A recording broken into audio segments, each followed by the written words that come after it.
Guys, my entitled aunt just got nuked in court. Here's why she shouldn't mess with me, and why she's so entitled. Let's get right into it. Backstory. My dad has an older sister we'll call EA, entitled aunt. And always, even as a child, my grandparents treated her like an angel and treated my dad like a piece of crap. For example, when my dad was in college, he wore clothes that had holes that were about 3 inches wide. And the tradition in China is that you got a lot of new clothes in the new year. His mom told him that they were going to get him a brand new coat for winter, and my dad was really excited. A few days before New Year's, though, his parents said that they cannot get him a coat. The coat they were going to get him cost 1,000 yuan, which is about 143 US dollars. But can you guess where the money went? EA's freaking boyfriend. How can your son like that? Here's something worse. The coat they gave the boyfriend was 2,000 yuan. You could have just split the dang money so they both have new coats. The second my dad was out of college, he started working his butt off. He was able to give his parents money every year when they treated him like crap. Later, finding out that every year all that money goes straight to EA, but that's a different story. You get the gist. My dad treats his parents really well, and all the effort equals nothing or it goes straight to EA. Here's the story. For some reason, they hated my dad, mom, me, and siblings. This happened a few years ago when my mom was giving birth to my brother. I did not realize how bad this story was until a few years ago because I simply did not understand. So, I was born in Beijing. My mom was somehow able to foresee the prices in houses were going to go up in there, so she and my dad worked hard to buy as many houses as they could. However, there's a limit to how many houses you can buy in Beijing, but my mom was able to find a loophole. She bought the house with her own money, but put the house under someone else's name. She bought a house and put the house under my dad's mom's name. My mom paid for all the renovation, very important later. Fast forward about 4 years, my mom was pregnant with my brother. There's a law in China that says having more than one baby, they can't do it. So they came to the US to legally have a baby. This is when EA saw her chance. She took advantage of my parents' absence to manipulate my grandparents, telling them to put the house my mom bought 4 years ago under EA's husband. Obviously, my grandparents caved in really easily and transferred it. Luckily, my mom's brother, I don't know how, was able to find out that they were transferring it. Now, we still live in the US, so we weren't able to deal with this immediately. My parents called their lawyers to have a court summon for EA. She took her time and waited for the last warning to finally come into court. She brought my grandparents along as well. According to my uncle, she was smirking the entire time, waiting for the trial to begin, thinking that our side of the court can't really prove it, while low-key insulting our side of the family. I don't know how to translate this, but she said things like, quote, "My brother was bad, probably passed it down to his children too," or "My brother was such a coward, he didn't even want to come because he knew I'd win." Well guys, then came the sweet, sweet revenge. The court first asked EA to talk. She said that the house was bought by grandmother and then given to her husband, obviously with no proof. Then my uncle with the lawyers took out a record clearly stating that my mother purchased this house with her own money. I wish I could have seen EA's face, but my uncle described it as a dark green, and maybe a little purple too. The judge then asked EA if this was true. The judge stated that if she was to lie, she would end up with much worse than just giving the house back. Surprisingly, she still stood her ground and claimed that the house was indeed her husband's, who got the house from grandmother and paid for renovations. That's where she messed up. My uncle and the lawyers triumphantly took out another paper, saying that my mother paid for all the renovations, clearly not my aunt's husband. That's when she broke down like a little weasel. She started crying, screaming, in undecipherable language. She was soon taken to jail for 1 to 2 years. I forgot when she got out, but holy crap, she deserved it. Wow guys, Mr. Reddito here. So that story took a wild turn in OP's favor at the end. I don't know what the aunt was thinking, or even why the grandparents would agree to do that. But it turns out jail is what aunt got, and I'd have to say I think she deserves it. The next story on the day, guys, is very interesting. I'm going to read you the title because, yeah, it's that crazy. My family always ridiculed me for being trailer park trash. But now that my mom is 70 is behind on her mortgage, everyone's looking at me to pony up bailout money.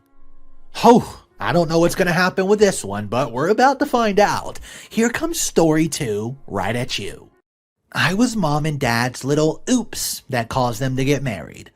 My dad was really old school. He worked hard in a blue-collar job in the auto industry, but eventually worked his way up to middle management. He died 20 years ago, quite young from emphysema, because he chain smoked. He was only 49. He left my mother a workable insurance policy and she gets along okay. Of course, being his wife, my mom inherited everything. My parents had 2 other kids, both girls, 38 and 34. My dad was a lot harder with me than them. I had to work as a teenager, whereas my sister got an allowance. I moved out of my parents' house when I was 19 and in my second year of science major. I got student loans and had my own studio apartment near campus. My dad was proud that I was, quote, being a man and making my own way in this world.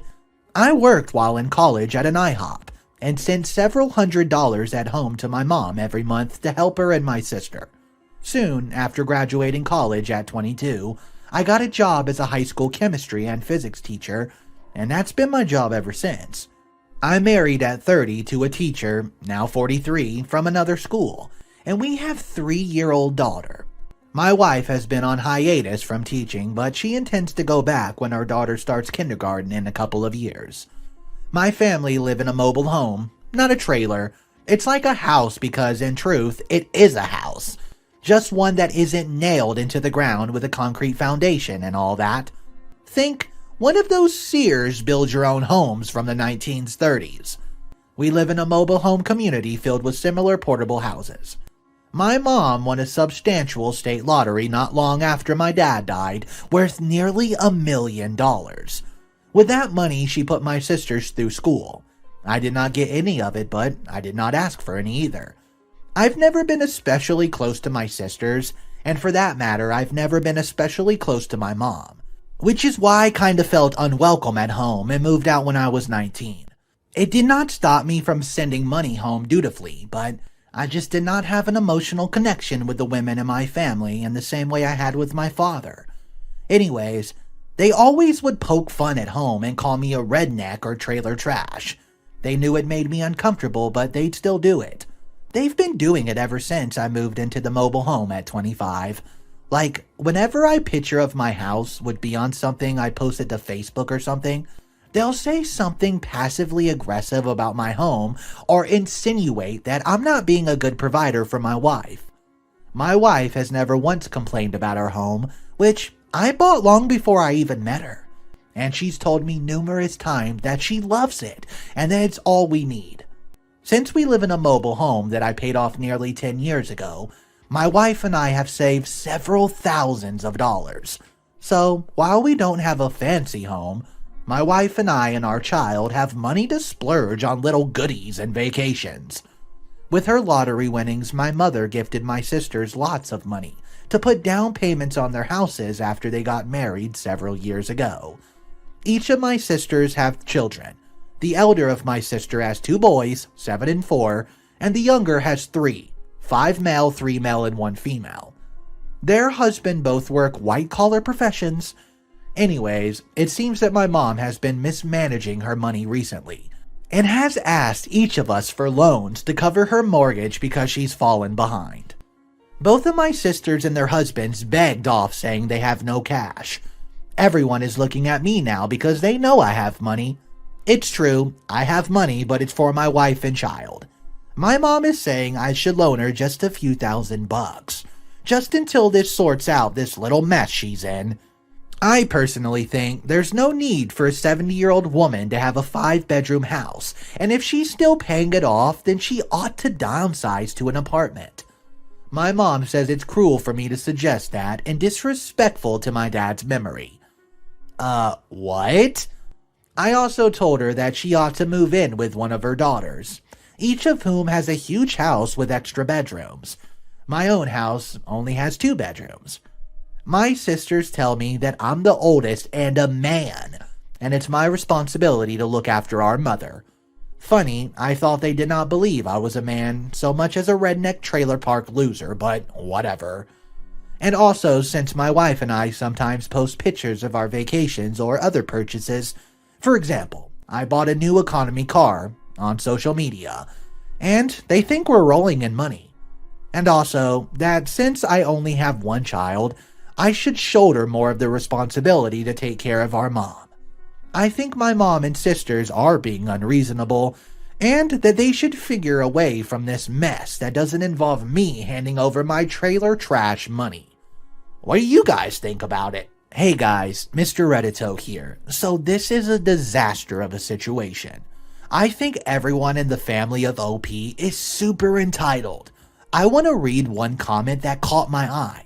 It says, "It seems like people who owe your mom the most are your sisters. They got loads of money off her, you got none, and therefore you owe none. Your mother needs to sell her house and she cannot afford it anymore and move to a smaller place. Better yet, since she paid the part of their houses, your sister should abso-ducking-lutely take her in." Okay guys, let me know your thoughts about this story in the comment section below, and do share your opinion. The next story that we're going to jump into involves a relationship drama. It involves the wife and husband, and it does come complete with an update. So sit back with your favorite ice-cold beverage, kick your feet up and relax. The third story of the day is upon us. My husband makes approximately $140,000 a year in sales, works from home, and does approximately 15 to 20 hours of work in a busy week.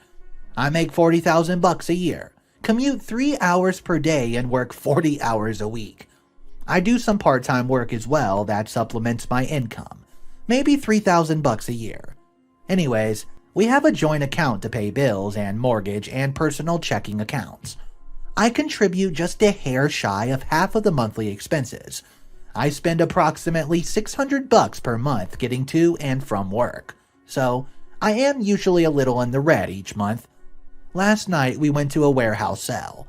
I had sold some belongings online and was using my funds to treat myself. My husband was in the area looking at a new motorcycle to purchase. He bought one earlier in the year for 20 grand. And now wants a track bike for another 5. I'm always encouraging of his hobbies, so I'm excited as he tells me about his new bike. When I start asking him about other costs, he turns the conversation to our joint account and says, "I notice you've been neglecting it. It's in the negative." I calmly explain that I need to make partial payments over the course of the month, and unfortunately my pay schedule falls just behind the mortgage schedule. I rely on him to make up the difference. He's like, "Oh, well, it never used to happen." I then explained that I had put a large sum in the few months earlier from my inheritance, and explained that it had just ran out now. My husband used to pay off his personal taxes. I'm just really frustrated because I work so hard, and he always wants me to make more money. I love my job and my career, and I'm happy. I feel like it's just never enough. Whenever I talk about work, he always asks when I'm getting a raise. When I shop for jobs, the first thing he wants to know when I get an offer is how much I'll get paid. When I have a bit of extra money, I'm afraid to tell him because he thinks of my money as ours and his money as his. He gets to dictate vacations and going out because he pays for it. I simply can't afford it. It's really difficult for me. He makes jokes like how he's my sugar daddy, but I pay my fair share and my own personal needs. It really hurts my feelings. I've explained this to him, but it doesn't seem to work. He buys motorcycles and then tells me not to have 2 showers a day because of the water bill. Or I should sell my car that I paid for because it's worse on gas than his, and we'll use the money to buy him a new one and I'll get his old one. Am I crazy, spoiled woman, or is he making me crazy? Okay guys, Mr. Reddito here. I do have an update for this. There's one short comment I want to read and get your opinion on it.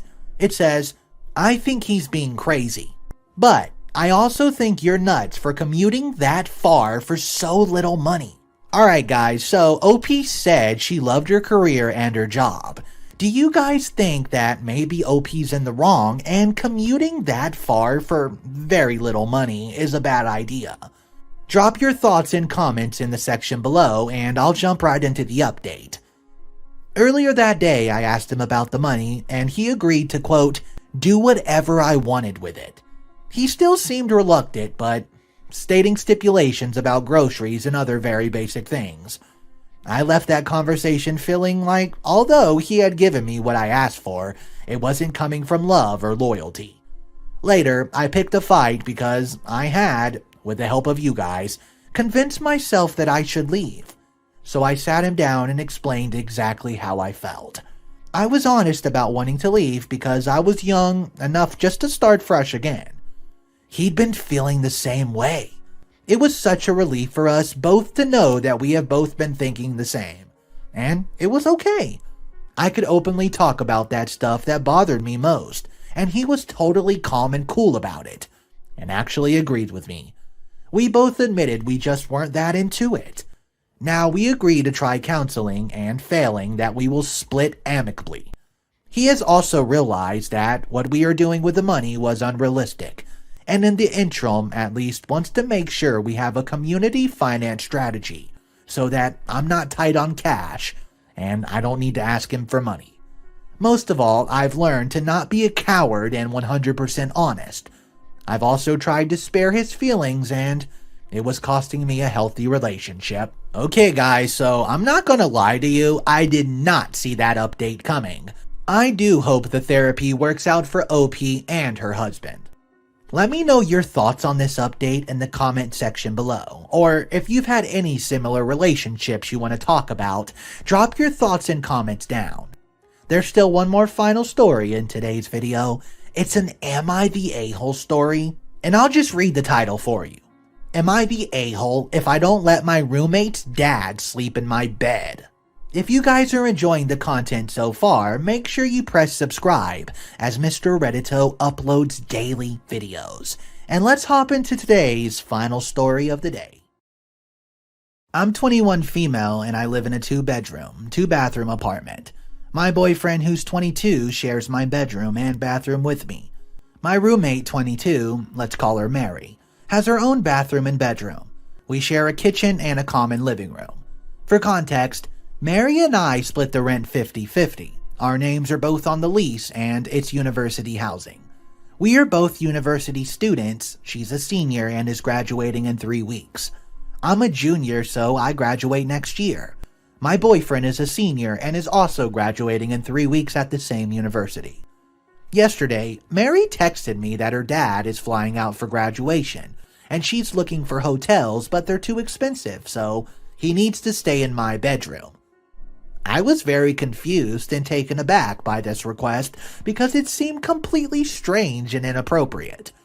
I told her and my boyfriend that we'll be here and we'll be using the room because we live here. She said that we need to leave so that she can have a room for her dad. I asked if she could use my air mattress in either her room or in our common living room that he could sleep on, and she said no. My boyfriend then told her that his friend has an extra twin bed in his room that he could use, and she said no because she needs to, quote, babysit him. She told me she has no choice but to ask me and my boyfriend to leave our apartment so her dad can have my room. When I said my boyfriend and I would just be staying in my room, she said I was being unreasonable because it's her only graduation. Guys, this isn't even true. She's going to medical school next year. It's also my boyfriend's graduation, so he obviously needed to stay as well. She just said that she's starting to look for a hotel 3 weeks before graduation because she's been too busy to do it earlier. Not only do I need my room, which I pay for, but I'm not comfortable with a man I've never met sleeping in my bed and staying in my room with my personal belongings without me being in there. So guys, am I the a-hole if I don't let her use the room?